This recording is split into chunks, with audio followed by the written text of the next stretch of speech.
Welcome to Bob's Garden. I'm Bob. We're here in the northwest hills of Connecticut in the first week of May, and it's time to prune the Mophead Hydrangeas. This is Hydrangea macrophylla. It's a cultivar called Endless Summer. It gets flowers that range from pink to purple to a very intense blue, and those colors are pH dependent, which means that the more acid the soil, the deeper the color towards the blue. Now, this is notable for blooming both on old wood and new wood. This is the growth from last season, and you can see the spent flower here. And this is capable of pruning on this old wood. It's left over from last season. It will also bloom on the current season's growth, which is called new wood.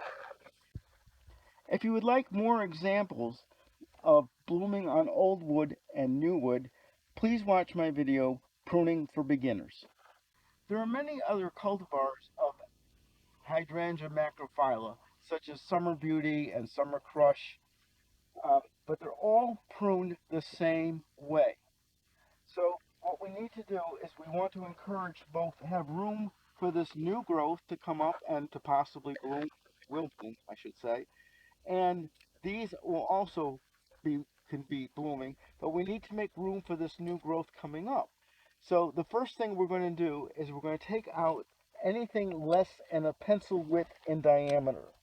So we get rid of all this really skinny growth because it's not going to give us flowers. It's not going to give us much of anything. And it opens up the plant, lets air and light come into it. So we just cut these off all the way to the ground. Anything less than a pencil width in diameter. If it's close, you can leave it up. Now, I do like to wait for this to start to leaf out before I do this kind of pruning. This is in a bad position, it's close to the ground, so I'll take that out.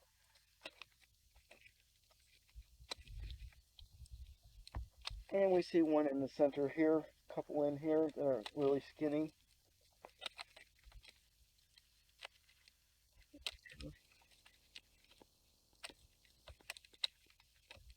Okay. Now we can also tip these back just a little bit. You can see the top is dead here.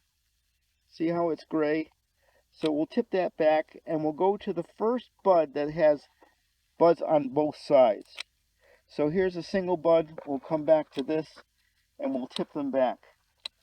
Now this can rebloom. It's not as full as the first bloom, but it can rebloom. Some of the cultivars are better at reblooming than others.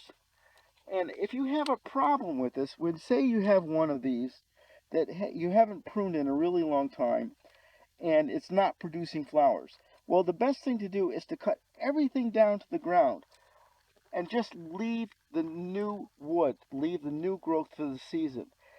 They'll guarantee to get blooms because it blooms on new wood. That means the current season's growth. So that's all you need to know about this. And take a look at that to see how that looks. It looks pretty good. You can see some fatter blooms on either side here. We'll bring that down. We'll do the other ones too. So thank you for watching. This has been Bob's Garden. We'll see you next time. And please subscribe, share, and comment on these videos. Remember, be curious, not judgmental.